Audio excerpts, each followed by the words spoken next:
네, 안녕하십니까. 예, 법조nhập 1차 마지막 17년도 1번부터 들어가시고 내일 다음이 마지막이죠. 네, 보시면은 행정상 법률관계입니다. 행정 주체가 행정 객체에게 액션, 행정작용을 취했을 때 그 행정작용을 매개로 해서 형성되는 법률관계, 권리의무관계죠. 그래서 행정 주체, 행정 객체 사이에 형성되는 권리의무관계, 공법상 권리의무관계일 수도 있고 사법상 권리의무관계일 수도 있습니다. 그 행정작용이 공행정작용이냐 사행정작용이냐, 공익 목적으로 행해졌는가 사익 목적으로 행해졌는가에 따라 달라질 수 있고요. 행정상 법률관계에서는 사무관리의 법리가 적용되거나 유추 적용될 수 없다, 이렇게 얘기를 하고 있는데, 지금 이 얘기는 사법상 법률관계라고 하게 되면 당연히 적용될 수 있는 것이기 때문에 공법상 법률관계라는 전제를 깔아놓고 생각을 해보시기 바랍니다. 과연 그곳에도 적용될 수 있겠는가? 우리가 사법에서, 민법에서 얘기하는 그 사무관리라는 것은 뭘 말하는 거냐면, 타인의 행위를 타인을 위해서 대신 해주고 나서 그 이익을, 수익을 그 타인에게 귀속시키는 행위를 말하는 겁니다. 쉽게 말해 남의 일 대신해 준 거예요. 남의 일 대신해 줬는데 그에 따른 수익은 그 타인이 가져간 겁니다. 그런데 내가 그 일을 대신해주는 과정에서 비용이 발생을 하는 거죠. 비용이 발생하면 그 비용을 그 타인에게 상환 청구할 수 있는 권리, 이런 걸 말하는 겁니다. 그러면 이 사무관리에 관한 법리가 과연 우리 공법관계에도 적용이 될 수 있겠는가? 뭘 질문하는 거냐? 사법 규정의 공법관계에 대한 유추 적용 가능성 얘기하는 겁니다. 공법관계는 흠결 영역이 많이 있기 때문에 사법 규정이나 사법 원리가 적용되는 경우들이 있다라고 했는데, 그 사법 규정은 두 가지로 나누게 되죠. 일반법 원리적 규정과 그리고 이해조절적 규정과 이렇게 나눠지게 되고, 일반법 원리적 규정에는 두 가지가 있는데 일반법 원칙적 규정, 법기술적 규정, 이렇게 두 가지가 있을 수 있습니다. 사무관리 역시도 부당이득과 마찬가지로 이것은 일반법 원리적 규정에 해당을 하기 때문에 그것이 권력적 공법관계이든 비권력적 공법관계이든 불문하고 전부 다 유추 적용이 가능하다라고 볼 수 있겠죠. 취소 소송에서 당해 처분의 취소를 선결 문제로 하는 부당이득 반환 청구가 병합된 경우에 그 청구가 인용되려면 소송 절차에서 당해 처분의 취소가 확정되는 병합 얘기하고 있죠. 병합시키지 말고 기본적으로 원칙적으로는 두 개의 소송을 따로 한번 처리해 보시기 바랍니다. 과징금이나 부가금이나 부담금이나 세금이나 이와 같이 부가처분이 있었단 말이에요. 근데 부가처분의 위법이 존재하는데 그것이 취소 사유에 해당을 하고 있는 겁니다. 부당이득이 성립하기 위해서는 법률상 원인 없는 이득이어야 되는데 법률상 원인이 바로 부가처분의 효력이 되고 있는 것이고, 따라서 현재는 법률상 원인이 있는 이득입니다. 그러면 부당이득이 성립이 안 된다, 이렇게 볼 수 있겠죠. 그럼 원래는 먼저 전소로서 취소송을 제기해서 부가처분의 효력을 제거를 하고요. 즉 공정력, 구성요건적 효력을 제거하는 거죠. 무효로 만들어버리고 나서 그 다음에 이제 부당이득 반환 청구송을 제기를 하게 되면 이제 더 이상 방어막이 없기 때문에, 구성요건적 효력이 없기 때문에 권한 없는 법원으로서의 민사법원도 효력이 없다는 것을 확인할 수 있을 것입니다. 이렇게 순서대로 가는 것이 맞는 건데, 근데 병합을 할 수가 있겠느냐 이거예요. 만약에 병합해서 부가처분에 대한 취소과 그리고 과온합부 금원 반환 청구를 위한 부당이득 반환 청구라는 것을 병합해서 들어가게 되면은 취소 판결이 나온다고 하더라도 그것이 아직까지 확정되지 않았기 때문에 그 판결의 효력으로서 형성력이 발생한다고 볼 수가 없을 것이고, 형성력이 발생하지 않았다라면 구성요건적 효력을 제거하지 못한 상황이므로 부당이득이 성립된다라고 말을 할 수가 없습니다. 그런데 판례는 그렇게 보지 않는 것이죠. 이유는 행정소송법 제10조에 보게 되면 배당상표 제기라는 관련 청구송이 포함되어 있죠. 배당상표 제기에서 당다라당당당당당 부분이 부당이득 반환 청구송이고, 취소소송과 부당이득 반환 청구송을 주된 청구와 관련 청구로 병합을 할 수 있다는 것은 100% 부당이득 반환 청구가 이렇게 되면 기각될 것인데 병합을 허용한다는 것은 말이 안 되겠죠. 그렇기 때문에 그 취소가 확정될 필요는 없는 것이고, 취소를 하면 충분한 것이다, 족한 것이다 라고 보고 있습니다. 그러니까 법원은 병합된 사건에 대해서 전부 판결을 내리면서 어떻게 얘기를 하겠어요? 처분을 취소한다, 그리고 부당이득의 반환을 명한다 라고 그냥 한 번에 가도 상관없다는 겁니다. 아직까지 확정되어 효력이 발생하지 않았어도 가능하다. 이것이 행정소송법 제10조의 입법 취지다. 지방자치단체 보조금 지급 결정에 부과된 부관상의 의무인 보조금 반환 의무의 불이행 시에는 이에 대한 강제 집행이 문제될 뿐 대등한 당사자 간의 공법상 의무 이행을 청구하는 당사자 행성이 아니다 라고 얘기를 하는데, 이거는 지난 시간에 또 봤던 문제네요. 문제가 다시 또 그대로 출제됐네. 지방자치단체가 보조금 지급 결정을 하는데요. 그러면 처분이죠. 상대방한테 보조금 지급 청구권이 인정이 될 겁니다. 그러면서 일정한 경우에는 그 돈을 돌려달라 이겁니다. 일정한 경우에 뭐 사유를 걸어놨어요. 근데 그 사유가 발생을 했다라고 하게 되면 돈을 반환해야 될 거 아니겠습니까? 조건 붙여놓은 거니까. 그럼 부관에 의해서 부과된 의무니까 이것은 사법상 의무가 아니라 공법상 의무가 될 것입니다. 지난번에 나왔던 문제는 이게 법전혀 16년도에 나왔던 문제는 사법상 의무냐 아니냐라는 문제를 질문했었다면, 지금은 공법상 의무라는 것은 이미 전제를 깔아놓고 출발을 시켰는데, 만약에 돈을 주지 않으면 강제징수를 할 수 있는가? 강제집행은 지금 강제징수 말하는 거죠. 강제징수, 법의 근거가 있다면 가능할 수도 있겠죠. 그런데 더 나아가서 당사소송을 제기할 수 있겠는가? 이거는 처분을 다투는 소송이 아니죠. 공법상 의무의 이행을 청구하는 것이고, 그리고 이것은 처분을 다투는 소송이 아니기 때문에 당사자 소송을 제기하는 것이 가능하다라고 볼 수 있습니다. 그러면 여기서 이제 무슨 생각을 해볼 수가 있냐면, 방금 위쪽에서도 부당이득 반환 청구라는 문제가 나오는데 밑에도 부당이득이 나옵니다. 그리고 여기도 지금 당사소송이라는 얘기가 나오고 있는데, 보시다시피 국민 쪽에서 당사자 소송을 제기하고 부당이득 반환 청구 소송을 제기하는 것도 있을 수 있지만, 반대로 국가나 지자체 쪽에서 국민을 상대로 해서 이렇게 당사소송을 제기하는 것도 가능할 수 있다는 점을 여러분들이 한 가지 또 인식을 하실 수 있어야 되는 겁니다. 그러니까 지방자치단체 쪽에서 사인한테 돈을 달라고 당사소송을 제기하는 상황이 되는 것이죠. 당연히 이런 경우도 존재할 수 있습니다. 그러니까 무조건 국민 쪽에서만 소송을 제기한다라는 선입견을 가질 필요는 없겠고요. 국가가 원인 무효의 소유권 보존 등기 또는 이전 등기에 등기 명의인으로 기재되어 있는 자 등 진정한 소유자가 아닌 자를 하천 편입 당시에 소유자로 봐서, 그러니까 하천, 그 사람의 소유 토지가 하천 구역에 있는 것으로서 만약에 국가 등에게 그 소유권이 귀속이 되는 경우에 손실보상을 해준다라는 규정이 있다는 전제를 지금 깔고 있습니다. 보상 규정이 있다는 거죠. 손실보상 문제입니다. 소유자로 보아서 등기 명의인에게 손실보상을 지급을 했다는 겁니다. 실제 소유자는 누구야? 진정한 소유자는 가위입니다. 그런데 위에서 나오죠? 원인 무효입니다. 원인 무효. 그러니까 소유권 이전 등기를 통해서 현재 명의인으로 되어 있는 사람, 을이라는 사람이 있는데 실제 이 사람 소유 토지가 아니라는 거야. 근데 어쨌든 등기부상으로는 누구 걸로 돼 있다는 거야? 을 걸로 돼 있다라는 거지. 그러니까 국가는 그냥 등기부 보고 을 건가 보다. 그래서 을한테 을 토지를 내가 귀속시켰으니까 을에게 보상금을 줘야겠군 하고 줬다 이거지. 이렇게 했을 때 그 과정에서 국가가 등기 명의인을 하천 편입 당시 소유자라고 믿은 데 과실이 없다면 국가는 민법 740조에 따라 진정한 소유자에 대한 손실보상금 지급 의무를 면하는 것이다. 틀렸겠죠. 이 사람한테 돈을 줬다라고 해서 얘한테 돈을 안 준다 그러면 진정한 소유자는 어떻게 됩니까? 그죠? 말이 안 되죠.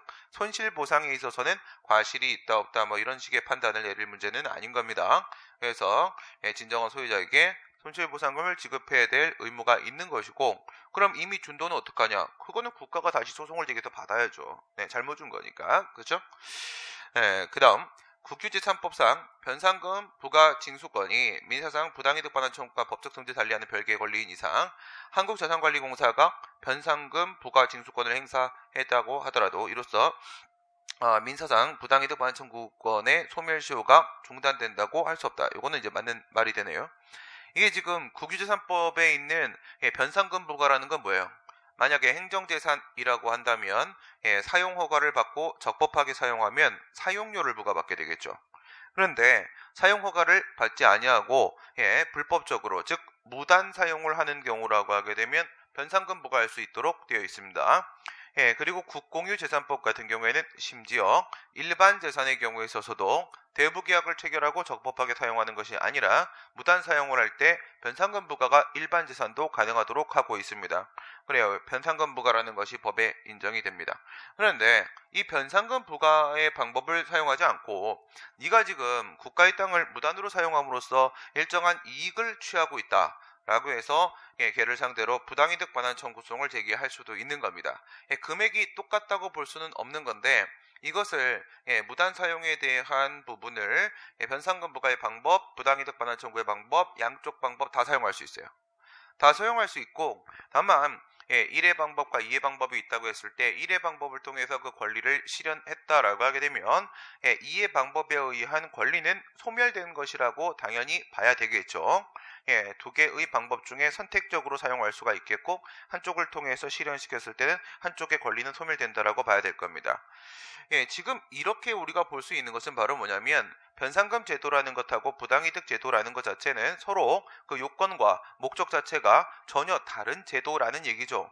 전혀 다른 제도이기 때문에 물론 실체상 하나의 사건에 대한 권리를 행사하는 것이라고 할지라도 이것은 요건과 목적 자체가 전혀 다른 제도이므로 한쪽의 소멸시효를 중단시키는 그런 효과를 발생시키지는 않는다는 겁니다. 권리는 소멸시효와 그리고 취득시효가 있죠. 권리와 관련된 시효 제도는 소멸시효 그리고 취득시효, 여기는 지금 소멸시효. 그래서 일정 기간이 지나면 국가나 지자체 일반적으로 이제 5년인데 지나게 되면 더 이상 그 권리를 행사할 수 없게 되는데 중단시키면 권리를 행사할 수 있게 되는 거 아니겠습니까? 서로 다른 제도이기 때문에 서로 이렇게 소멸시효 중단의 효과를 발생시키지는 않는다. 공권과 공의무입니다. 공법상 권리와 공법상 의무 이렇게 얘기했을 때 우리가 일반적으로 그 공법상 법률 관계라고 하게 되면 국가 쪽에 국가적 공권, 국가적 공의무, 그 다음에 사인 쪽에 있어서 국민 쪽에 개인적 공권과 개인적 공의무 뭐 이렇게 있을 수 있는데 보통은 공법상 권리 그러면 개인적 공권 말하는 것이고 의무 그러게 되면 국가적 공의무 말하는 것이고 개인적 공권, 국가적 공의무 이쪽으로 주로 논의를 하죠. 가학상 허가의 제3자에 대해서는 개인적 공권은 성립될 수가 없다. 이건 여러분들이 뭐 경업자 소송 이런 거 생각을 해보시면 되는 겁니다. 제3자의 경우에 있어서도 공법상 권리가 성립되는 경우 존재할 수 있겠죠. 제3자라고 할지라도 그 사람의 이익을 공법이 물론 1차적으로는 공익을 보호하기 위한 법인 건 맞지만 2차적으로 사익을 보호하는 취지가 인정되고 또 그 제3자의 이익을 보호하고 있다라고 한다면 허가의 경우에도 어떤 경우죠? 거리 제한 규정이 있는 경우입니다. 거리 제한 규정이 있는 경우 뭐 이런 경우에는 개인적 공권 성립될 수 있습니다. 기본권 보호의 필요성은 매우 크지만 해석상 근거법규, 관계법규의 보호기범성이 없는 경우에 헌법상 기본권 규정은 예외적으로 개인적 공권의 성립 근거가 될 수가 있다. 뭘 얘기하려고 하는 거예요? 그러니까 대법원처럼 근거법규로부터 관련법규 및 절차법규, 즉 관계법규까지 그 보호기범의 범위를 확대시킨다고 하더라도 보호기범성, 그 법률에 의해서 사익보호성을 도출할 수 없다 하더라도 헌법재판소 예외적인 판례 하나 있죠. 하나, 병마개 제조업자 사건 판례에서 거리과당 방지, 거리과당 방지, 직중구 15경쟁 위에 게 거리과당 방지죠. 기억이 밑에는 직중구 15경쟁. 그래서 직접적이고 중대하고 또한 그것이 구체적인 이익의 침해라고 한다면 그러면 헌법 제15조에 경쟁의 자유가 바로 처분의 취소를 구할 법률상 이익이다 라고 판시를 한 바가 한 번 있었습니다. 그래서 무조건 안 된다라고 말할 수 없죠. 예외적으로 개인적 공권 성립 근거가 헌법상 기본권 및 원리도 될 수 있을 때가 있습니다. 다만 헌법은 뭐예요? 이거는 보충적 규범이기 때문에 보충적으로만 사용할 수가 있는 것이겠죠. 건축법상 이행강제금의 납부 의무는 1심 전속정의 성질의 것이 아니므로 상속인 기타 사람에게 승계될 수 있다. 왜 너무 쉬워서 웃겨? 그래? 딴 거 풀자. 그러면 있잖아. 이행강제금하고 뭘 비교하는 거야? 과태료, 과징금 비교하는 거죠. 과태료, 과징금. 과태료나 과징금 같은 경우에는 1심 전속적 성격을 띠지 않기 때문에 그 상대방 국민이 사망한다고 하더라도 상속인에게 승계가 될 수가 있는 것인데 이행강제금 같은 경우에는 1심 전속적 성격을 띠기 때문에 죽은 사람한테 부과를 했다라거나 소송 도중에 상대방이 사망한다라고 하게 되면 재판은 종료돼 버리는 그런 상황이 될 것입니다. 이행강제금은 1심 전속적이다. 대인적 행정행위의 성격과 동시에 가지고 있더라도 기본적으로 대인적 행정의 성격을 동시에 가지고 있다고 하더라도 대물적 행정행위에 해당을 하게 되면 제재 실효성 확보하려는 정책적 이유에 따라 양수인에게 제재 사유가 승계된다. 제재처분 사유의 승계와 제재처분 효과의 승계 두 가지 비교 문제가 되겠습니다. 제재처분 사유의 승계는 양도인이 법규 위반 행위 잘못을 한 건 맞아요. 근데 아직까지 제재처분은 안 나온 상황이죠. 그리고서 양도 양수가 있었다라고 했을 때 그 양도인의 잘못을 이유로 양수인한테 제재처분할 수가 있겠는가 라는 문제가 제재처분 사유의 승계, 추상적 경찰 책임의 승계라고 한다면 제재처분 효과의 승계는 양도인한테 이미 구체적인 제재처분이 나온 겁니다. 경찰 처분이 나와 있는 상태지.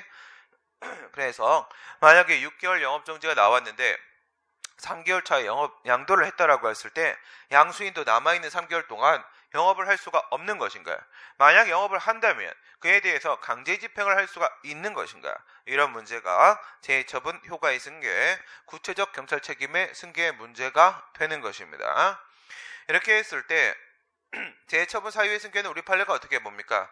원칙적으로 승계가 가능하다라고 보고요. 예외적으로 선의 양수인 보호를 위해서 제한될 수도 있다. 이건 뭐예요? 비례원칙이죠. 비례원칙. 선의 양수인 몰랐다라는 뜻이 몰랐다.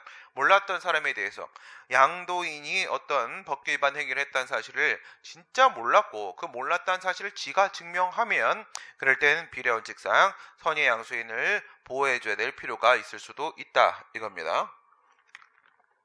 그러니까 원칙적으로 승계 가능합니다. 안 그러면 양도양수를 악용할 수가 있기 때문에 그런 거죠. 그래서 뭐 내가 석유사업 주유소를 한다라고 했을 때 주유소에서 물을 팔 수가 있죠. 이렇게 사은품으로 주는 생수를 모아서 이제 밑에다가 막 이렇게 넣어요. 그러면 이제 물이 기름이 되는 거고 기름을 물로 이렇게 팔아서 돈을 막 벌어요. 기름값으로 물을 파는 거야. 이렇게 해서 걸리면 어떻게 돼? 제처분을 받겠지. 제처분을 받을 때 누구한테 양도를 하면 돼요? 와이프한테 양도를 하면 되는 거예요. 그게 결혼의 취지이자 목적이 되겠습니다. 그렇죠? 그렇게 해서 팔다가 또 마누라도 열심히 또 물을 팔고 또 한번 걸렸다. 그럼 어떻게 돼요? 자식을 낳아야 됩니다. 그래서 아들한테 양도를 하고 그러니까 자식이 많아야 됩니다. 그렇죠? 그래서 또 걸리면 딸한테 또 양도를 하고 그 다음에 이제 다시 아빠한테 양도하고 엄마한테 양도하고 아들한테 양도하고 딸한테 양도하고 엄마한테 양도하고 아빠한테 양도하고 이렇게 하면은 어떻게 응징을 할 수가 없다는 거지. 그치? 네. 이렇게 재미있는 얘기를 아침이어서 재미가 없어요. 그죠? 네. 네가 제정신이 아니야, 지금. 그래, 양도는 양도 원래 되고. 제재 사유는 승계가 됩니다. 제재 사유는 승계가 되고.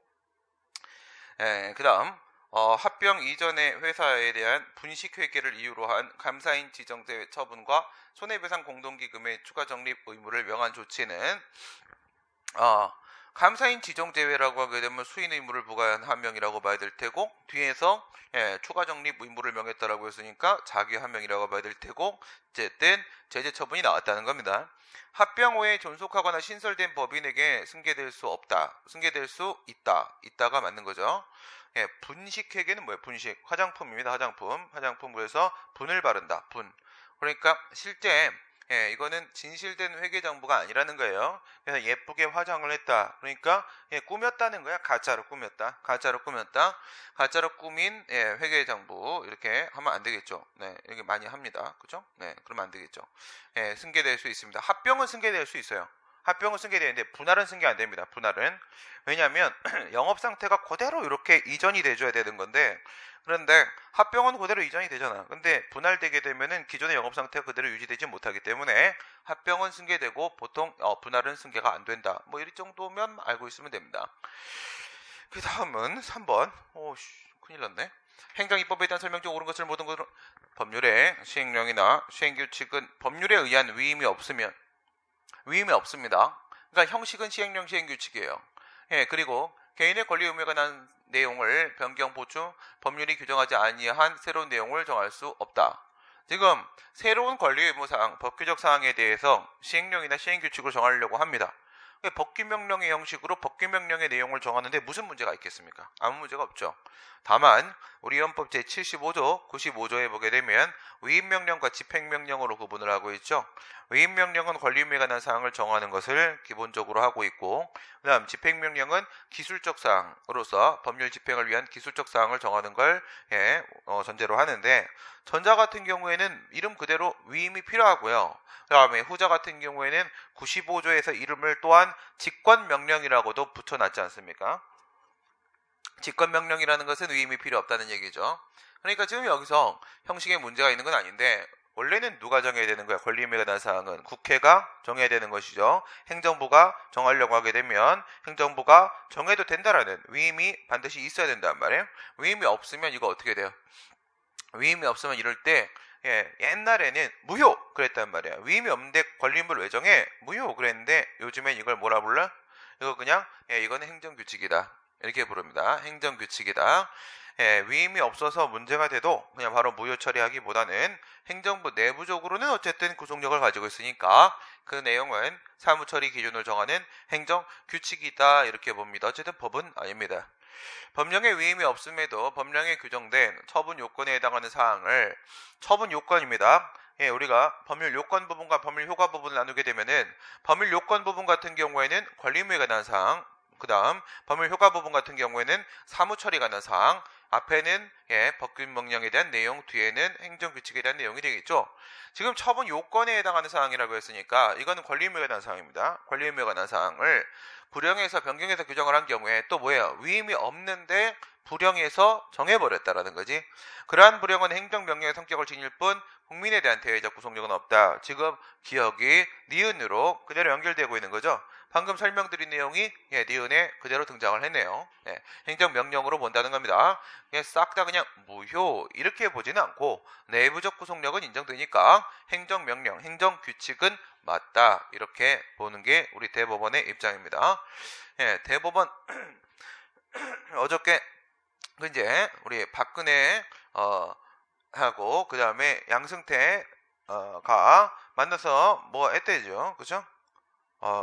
좀 분노했습니다. 어디서 분노를 했냐면 딴 데는 전 분노 포인트가 없었는데 국립대학교, 국공립대학교 기성예비 사건에 대해서 박근혜를 위해서 반동적 판결을 의도적으로 내렸다라고 양승태가 인정을 했죠. 이걸 보는 순간 왜냐하면 사립학교 기성예비 사건은 제가 소송을 했었지 않습니까? 우리는 완승했는데 국공립학교는 거의 반승 정도예요. 그러니까 완전한 승리가 아니었거든. 그래서 이상했거든. 제가 봤을 때 이게 행정법 판례여서 학생들한테 가르치면서도 이거 설명 안 된다. 이거 도저히 설명이 안 된다. 라고 얘기를 했는데 그러니까 설명이 안 되는 법리를 대법원 판결문에 쓴 게 박근혜 때문이었다라는 게 밝혀진 걸 보면서 제가 역시 나의 판단에 미스는 없구나. 그 다음 보겠습니다. 네. 그러니까 내가 봤을 때 이상하면 이상한 거야. 이상한 건데 이게 뭐 말이 안 되는데 말장난을 엄청 치더라고요. 그래서 뭐 아무튼 간에 나중에 기회가 되면 국공립 학교 기성예비 사건 기성예비 더 말씀을 드리기는 뭐합니다. 이렇게 그 다음 더 들어가면 특정 모 교수님 이름이 나오게 되기 때문에 그 부분에 대한 그 모 교수님이 우리 삼촌이에요. 그래서 이게 드러나면 안 됩니다. 그렇죠? 네. 괜히 말했다. 네. 고모입니다. 네. 법률에서 처분 요건을 공정한 경쟁이나 그러니까 이제 논쟁을 한 거야. 그쪽에 대해서 그거를 이제 만든 분이셔서 정보 회계 파트를 그래서 논쟁을 했는데 그건 아니다. 이건 불법이다. 난 이렇게 주장을 했고 추석 때 삼촌은 아니다. 이게 뭐가 문제가 있냐. 그래서 아니 내가 똑같은 사건에 대해서 소송해서 이렇게 해서 이겼다.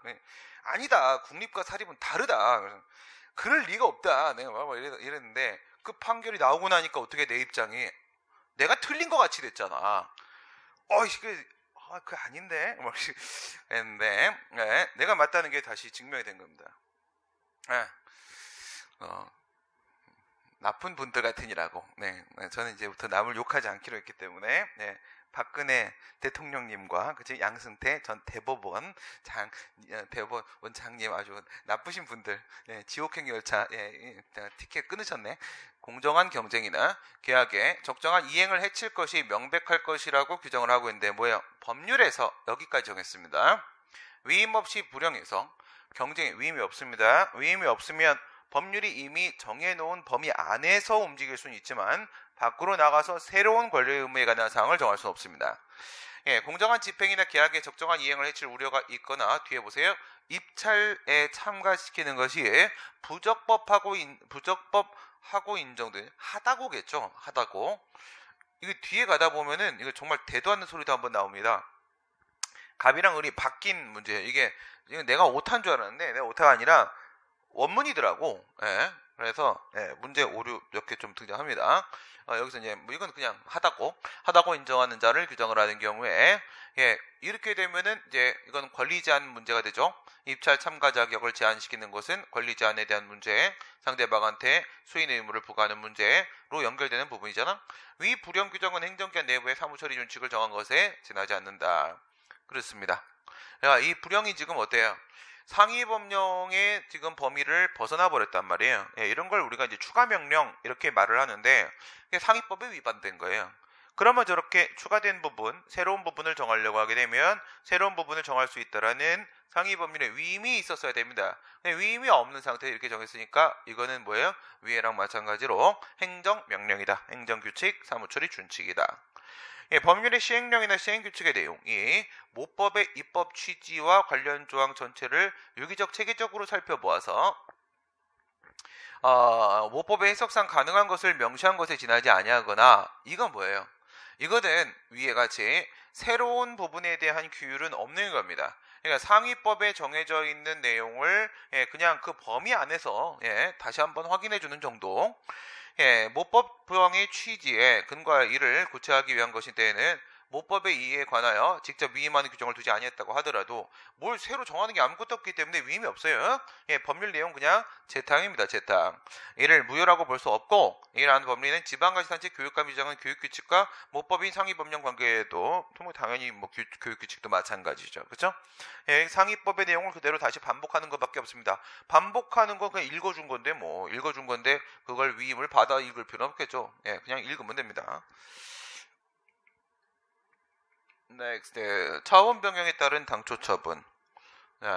선행 처분과 변경 처분의 관계에 대한 설명을 옳지 않은 거. 이거 겁나 복잡하던데. 이게 선행 처분, 후행 처분 이런 식으로 있을 때 있지 않습니까? 어저께 저녁 수업에서도 이와 관련된 내용이 엄청나게 복잡하게 나왔고 막 애들이 막 머리가 찢어지려고 하고 그 설명 안 할게 그만하자 막 이렇게 했던 부분 중에서 그런 게 있었는데 거기까지 안 들어가고 거기까지 들어가지 말고 문제만 딱 풀어봅시다. 그러니까 2016년도에 대법원에 그건 알죠? 변경 처분과 소외 대상. 그러니까 유리하게 변경되면 변경된 내용의 당초 처분이기 때문에 당초 처분에 대한 소송을 제기된다.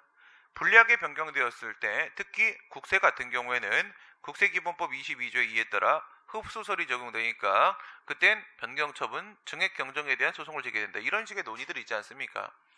이 논의들에 대해서 16년도에 대법원이 한번 교통정리를 했단 말이야. 교통정리를 하면서 이렇게 얘기를 했습니다. 첫 번째, 일부 추가, 일부 철회, 일부 변경.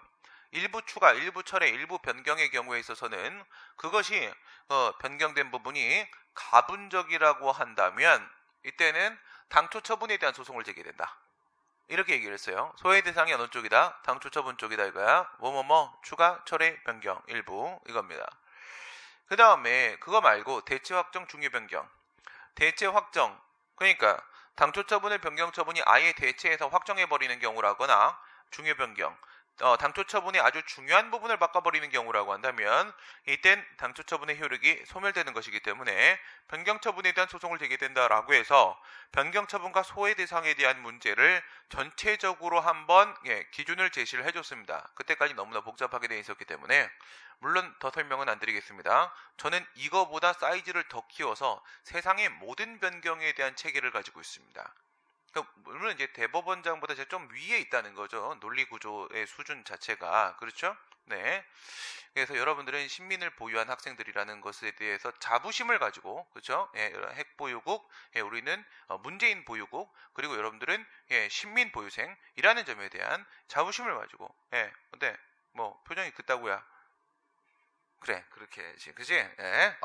자랑스럽다. 뭐 이렇게 이렇게 해서 여기까지만 그 5개, 5개 가지고 생각을 해보시란 말이에요. 5개. 그 정도 가지고 한번 들어가 봅시다. 선행처분의 주요 부분이 후행처분에 의해서 실질적으로 변경되는 경우에 선행처분은 특별한 사정이 없는 한 그 효력을 상실하게 되므로 남아있는 후행처분을 다툼의 대상으로 삼아야 되는 것이다. 방금 뭐라고 했어요? 당초와 변경처분 중에서 대체 확정, 중요 변경. 중요 변경이죠. 중요 변경. 중요한 부분 바꿔버렸다 이겁니다. 그러면 뭐에 대한 소송을 제기하는 게 맞는 거예요? 당초 처분이 아니라 변경 처분. 여기는 후행 처분이라는 표현을 썼네. 후행 처분. 판례가 간혹 이런 표현을 씁니다. 후행 처분에 대한 소송을 제기하는 게 맞겠죠. 예, 중요한 부분이 바뀌었다. 행정계획 이런 데서 좀 이런 문제들이 좀 생기기도 하고 그렇습니다. 선행 처분의 내용 중에 일부만을 소폭 변경하는 정도에 불과한 경우에는 선행 처분은 후행 처분에 의해서 변경되지 아니하는 범위 내에서 존속을 하고, 후행 처분은 선행 처분의 내용 중 일부를 변경하는 범위 내에서 효력을 가진다. 이건 맨날 판례가 하는 말이죠. 일부 취소 얘기하는 거야. 일부 취소. 그러니까 2천만 원 과세 처분을 1,000만 원 과세 처분으로 바꾼다라고 하게 되면 어떻게 되는 거예요? 이건 뒤로 흡수되는 게 아니라 1,000만 원이라는 내용으로 변경된 내용의 당초 처분이죠. 당초 처분이 그만큼 남아있는 상태가 되는 거고, 그 뒤에 있는 변경 처분이라는 것은 1,000만 원이 감액되는 부분에 있어서만 법적 효과가 있는 것이다. 1,000만 원을 줄이는 데 있어서만 법적 효과가 있는 것이다. 이게 우리 판례의 일관된 입장이 됩니다. 지금 그 얘기를 하고 있는 거죠. 후행처분, 변경처분은 그 변경하는 내용 범위 안에서만 효력을 갖는 것이고, 후행처분에 의해서 변경되고 남은 부분이 당초처분이 존재하고 있다. 맞는 말이고요. 그 다음 선행처분이 소폭 변경되어 존속하는 경우에 선행처분에 취소를 구하는 소를 제기한 후에 후행처분에 취소를 구하는 청구를 추가하여 청구를 변경을 하였다면, 후행처분에 관한 제소기간의 준수 여부는 청구 변경 당시를 기준으로 판단을 한다. 뭐하러 이런 짓을 합니까? 근데 그렇긴 한데 지금 이게 말입니다. 추가 변경이죠. 추가 변경을 했다라고 얘기를 하는데, 추가 변경은 지금 소병합이죠. 병합. 소변경이 아닙니다. 우리가 행정소송법상 소변경이라고 한다면 그게 21조의 소의 종류의 변경이든 22조의 처분 변경으로 인한 소의 변경이든지 간에 22조 쪽에도 21조 사항이 유추 적용되기 때문에 신소는 구소가 제기된 것으로 본다. 처음에 제기된 것으로 본다. 행정소송법 14조 사항을 준용하지 않습니까? 소급표가 인정됩니다. 하지만 우리가 얘기하는 21조, 22조에 있는 소의 변경은 오직 교환적 변경만을 의미하는 것이며, 추가적 변경으로서의 소의 병합은 10조에 따로 규정되어 있지 않습니까? 소의 병합에 있어서의 지금 여기 추가적 변경이죠. 이건 신소라고 말하기보다 관련 청구라고 말을 하는 게 맞겠고, 저 친구가 적법하게 제기되냐 안 되냐에 대한 문제는 변경 시점, 즉 병합 결정 시점을 기준으로 해야 되는 겁니다. 저렇게까지 할 필요도 없지만 저렇게까지 복잡하게 되다니. 일반적인 학생들은 뭐 맞출 수 없는 지문입니다. 이게 병합이라는 걸 느껴야 돼요. 병합이라는 걸 느끼면 추가적 변경이잖아. 그러면 뭐 소급표 없다. 뭐 이렇게 해서 뭐 센스로 맞출 수는 있겠지만 뭔 상황인지 자체가 개연성이 겁나 떨어지기 때문에. 그 다음 선행 처분이 소폭 변경되어 존속하는 경우에 아까 얘기한 대로 2천이 1000으로 남아있다. 선행 처분에만 존재하는 취소 사유를 후행 처분의 취소를 청구하는 것이 허용된다. 뭔 소리야 이게? 무슨 말도 안 되는 소리야. 선행 처분이 2천이 1000으로 줄었으면은 제거된 부분이죠. 그 제거된 부분에 대한 위법성을 후행 처분에 대한 소송에서 제기하면 안 되겠죠. 그렇죠? 당초 처분에 대한 소송을 제기해야 된다라고 했습니다. 이제 변경 처분과 소외 대상에 대한 문제인데, 이거는 보시다시피 아직까지 당초 처분, 선행 처분에 대한 행정 쟁송이 들어가 있지 않다는 전제를 깔고 얘기하고 있어요. 근데 제가 가지고 있는 책에 다른 쪽에 문제가 나올 수도 있거든요. 판례가 없는 건 아닙니다. 그렇기 때문에 책에 보면은 당초 처분에 대한 행정쟁송이 이미 제기된 상태 하에서의 변경 처분의 발령, 이런 문제도 발생할 수 있는데, 이건 다 뭐냐면 여기까지 상황, 이게 이제 일반적으로 출제되는 부분이에요. 요걸 벗어나면 완전 브리타, 아무도 손 못 댐, 뭐 이런 상태로 가는 건데, 그거는 뭐 기회 되면 더 보도록 하고, 요거는 뭐냐, 당초 처분에 대한 불복이 아직까지 없는 상태에서 변경 처분이 나왔다. 여기까지의 범위 안에서 움직이는 겁니다. 아는 만큼 보인다, 이런 거죠. 또 있어. 영업정지 처분을 당사자에게 유리하게 변경하는 처분을 하는 경우에 당초 처분은 소멸하지 않고, 당초부터 유리하게 변경된 내용의 처분을 존재하는 것이므로, 이게 뭐예요? 역흡수설, 그쵸? 변경된 내용의 당초 처분. 예를 들어 3개월 영업정지를 2개월 영업정지로 바꾼다 해도 저게 맞고, 그 다음에 3개월 영업정지를 과징금으로 바꾼다고 하더라도 저게 맞고, 이렇게 되는 거잖아요. 과징금으로 바꾼다. 변형된 과징금. 예, 변경된 내용의 당초 처분입니다. 당초 처분에 의해서 유리하게 변경된 내용의 행정제재가 위법하다고 하여 그 취소를 구하는 경우에 다툼의 대상은 변경된 내용의 당초 처분이에요. 이건 너무너무 유명해가지고요. 그렇죠? 이건 신문에도 많이 나오고 뉴스에도 많이 나오고 영화에도 간혹 이렇게 나옵니다. 너무 유명해서. 네. 괜히 한번 나옵니다. 5번. 네. 죽겠다 아주 그냥. 그죠? 네. 어떡하죠? 예, 오늘 여기까지 하고, 예, 한번 더 해야 될 것 같아요. 이게 시간이 9시 수업을 해야 되는데, 이게 지금 네, 그렇습니다. 이거를 내가 9시까지 한번 설명해 볼게요. 네. 어떨까요? 행정작용의 처분성 여부에 대한 판례의 입장을 옳지 않은 것을. 한국철도시설공단이 입찰 참가자에 대하여 이제 네, 그렇습니다. 네, 오타. 이건 제 잘못이겠죠? 네, 시설공사 입찰 참가 당시에 허위 실적 증명서를 제출하였다는 이유로 향후 2년간 공사 낙찰 적격 심사 시에 종합 취득 점수에 10% 감점한다는 내용의 통보를 하는 행위 한 곳에 예정이 되는 처분에 해당한다. 먼저 뭘 비교하시고, 입찰 참가 자격 제한 결정은 처분이다 아니다. 시민보유생들 빨리 대답해봐요. 에이? 입찰 참가 자격 제한 결정은 처분이다 아니다. 처분일 수도 있고 아닐 수도 있죠. 그렇죠? 역시 여러분들은 양쪽 상황을 모두 알고 있기 때문에 답을 바로 할 수 없었던 것입니다. 네, 종전에는 2007년도 공공기관의 운영에 관한 법률 공공기관법이 제정되기 전까지는 국가의 중앙행정기관이나 지방자치단체장이 행하는 공공사업에 대한 입찰 참가 제한 결정은 처분이 맞고, 그 다음 다른 놈들이 하는 건 전부 다 처분이 아니다, 이렇게 봤었습니다. 하지만 공공기관법이 제정이 된 후에는 공공기관에는 3종 세트가 있죠. 공기업이 있고 준정부 기관이 있고 그 다음 기타 공공기관이 이렇게 있습니다.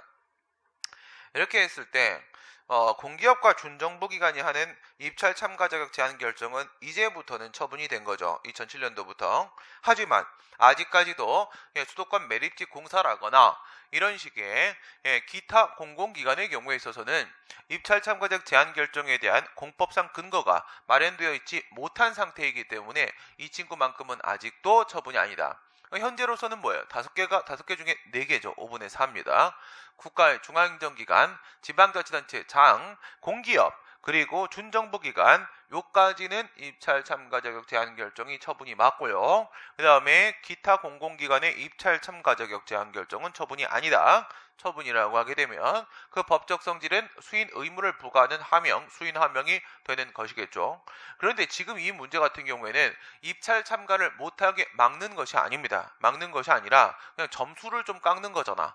그러니까 저 정도 가지고는 권리 의무에 영향을 미치는 행위로서 처분이라고 인정될 수가 없겠지요. 그죠? 요 정도 가지고는 처분이라고 볼 수가 없다. 중소기업 기술정보진흥원장, 이건 사법시험에도 재작년에 나왔던 거고 많이 나오는 거죠.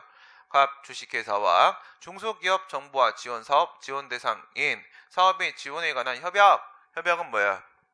협약, 공법상 계약이죠. 공법상 계약, 협약을 체결을 하였는데 협약이 각 회사의 책임이 있는 사업 실패로 해지되었다는 이유로 협약에서 정한 대로 지급받은 정부지원금을 반환할 것을 통보하는 행위는 한 곳에 해당이 되는 처분에 해당한다고 볼 수 없다. 네, 이거는 처분이 아니죠. 저 협약, 공법상 계약이 해지가 됐단 말이에요. 해지가 됐으면 계약을 근거로 받았던 돈은 당연히 돌려줘야 되는 것이겠죠. 그래서 저거는 당연한 수순입니다. 당연한 수순. 그러므로 처분이 아니다. 계약이니까 계약 해지는 원래 처분 아니고 뒤에 있는 반환 통보는 당연히 통보해야 될 것을 그냥 알려준 것에 불과한 것이고 단순 통보고, 따라서 처분은 아니다라는 게 결론이었었고요.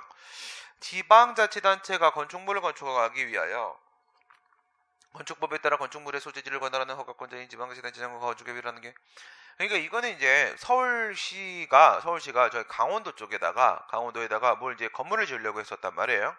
그러면 이제 서울시장이 가갖고 강원도지사한테 가서 건축허가 신청서예요. 이렇게 좀 냈어요. 허가를 해주세요. 막 이렇게 할 수가 없잖아, 그렇지? 왜? 쪽팔리잖아. 쪽팔리기 때문에 건축법에서 쪽팔림 방지법이 있어요. 그래서 건축협의만 거치면 된다 이렇게 되어 있습니다. 허가권자인 강원도지사면 강원도지사하고 건축협의를 거치면 되는데, 건축허가권자인 지방자치단체장이 건축협의를 취소하는 행위를 해버렸다. 그러면 그 행위는 상대방이 다른 지방자치단체 등 행정주체라고 하더라도 국민이 아니죠. 항고소의 대상이 되는 처분에 해당을 한다. 이게 판례가 뭐라고 했냐? 이거는 원래 건축허가 받아야 되는 건데 협의를 거치라고 법에 되어 있는 것뿐, 따라서 저 건축협의는 건축허가와 다를 바 없다라고 했죠. 다를 바 없다. 그러면 건축협의 취소는 뭐가 되는 거예요? 저게 허가와 다를 바 없다면 저 취소는 취소 처분이 되는 것이 맞는 것이겠죠. 이렇게 봐도 맞고, 그리고 이제 그래도 또 이름이 협의니까 좀 그렇지 꼬롬하잖아. 그래서 판례가 꼬롬하긴 한데 이런 표현을 씁니다. 꼬롬 이렇게 하면서 이런 꼬롬한 하지만 다른 방법이 없다. 이거예요. 다른 방법이 없다. 저 지방자치단체가 다른 구제 방법이 없기 때문에 처분으로 보고 행정소의 대상으로 삼아주는 것이 또한 보충성 원칙에도 부합하는 것이 맞다. 그냥 이렇게 기억하세요. 건축협의는 허가와 마찬가지며 따라서 저 취소는 취소 처분과 마찬가지인 것이다. 한국환경산업기술원장이 환경기술개발사업 협약을 체결한 을주식회사에 연차평가 실시 결과 절대평가 60점 미만으로 평가되었다는 이유로 연구개발 중단 조치 및 연구비 집행 중지 조치를 한 경우에 각 조치는 항고소송의 대상이 되는 처분에 해당을 한다. 이렇게 했습니다. 지금 여기서는 뭐가 없어요? 협약 해지 이런 게 없잖아요. 그렇죠? 협약이 이미 해제됐으니까 당연히 돈을 돌려줘야 되는 것이다. 뭐 이런 문제가 아닙니다.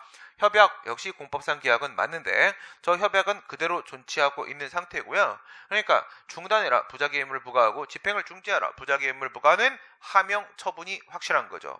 저희 어머니가 확실합니다. 이거예요. 하명 처분이 확실합니다. 위에 있는 거랑 비교하셔야죠. 2번과 4번을 비교하시고요. 2번은 당연히 돌려줘야 될 부분에 대한 통보이기 때문에 처분이 아닌 거고, 여기에는 분명히 부작위라는 의무를 부과하는 처분이 맞는 것입니다. 마지막 문제입니다. 교도소 수용자 병, 이건 너무 유명해갖고 그죠? 그 김경준 씨 사건이죠. 김경준 사건. 그래서 김경준 씨가 더 유명하고 이명박 씨가 이명박 전 대통령님께서는 하나도 안 유명하시지요. 접견 내용, 녹화 및 접견 시 교도관. 그 동네 사람 재판에도 사람들이 구경 가요. 그죠? 방청한다면 아무도 안 온다는 건 정말 인기가 너무 없어. 인기가 없어도 너무 없어. 어떻게 대통령 되지? 인기가 그렇게 없네. 정말 인기는 한낱, 정말 그런 겁니다. 교도관 참여 대상자로 지정한 경우에 지정하는 공권력에서 사실행위로서 처분이다. 이렇게만 말했는데 이게 뭐 저 정도의 의미가 아니죠. 저거는 당시에 그 해에 있었던 행정 판례 중 가장 대표적인 판례 하나를 꼽는다면 이러면서 이제 교수님들을 찾아뵙고 이렇게 다 마이크를 들이댔단 말이에요. 올해 판례 중 하나를 꼽는다면 그랬더니 모두 저거를 꼽으셨어요. 라고 기사가 났습니다. 그 정말 같이 다 물어봤는지 뭐 모르겠는데, 물론 이제 뉴스 기사 뭐 이런 것들도 저처럼 입만 벌리면 거짓말이기 때문에 뭐 반신반의 뭐 이렇게 보시면 되겠죠. 행정법 빼곤 다 거짓말이죠. 그러니까 이건 뭐냐? 수인하명이죠. 수인하명. 이 판례의 의미는 메시지는 뭐였다? 이게 공권력 행사로서의 사실행위, 즉 권력적 사실행위라는 표현을 판례가 대놓고 쓰고 나서 이것은 상대방에게 수인 의무를 부과하는 것이기 때문에 처분이다 라고 해서 수인 하명설의 입장을 우리 대법원이 확실히 해버렸다라는 거죠. 저 판례 전까지는 뭐밖에 없었다.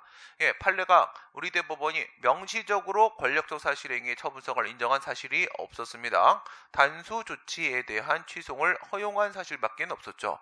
명시적으로 권력적 사실 처분이라고 한 적이 없었습니다. 이때 명시적으로 드디어 인정을 했고, 그래서 주목을 받은 것이기 때문에 헌법재판소는 전부터 인정을 하고 있었고요.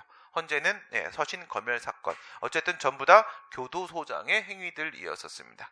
오늘 여기까지 하고요. 다음 시간에 6번부터 연결하는 것으로 하도록 하겠습니다. 오늘 여기까지 하겠습니다. 수고하셨습니다.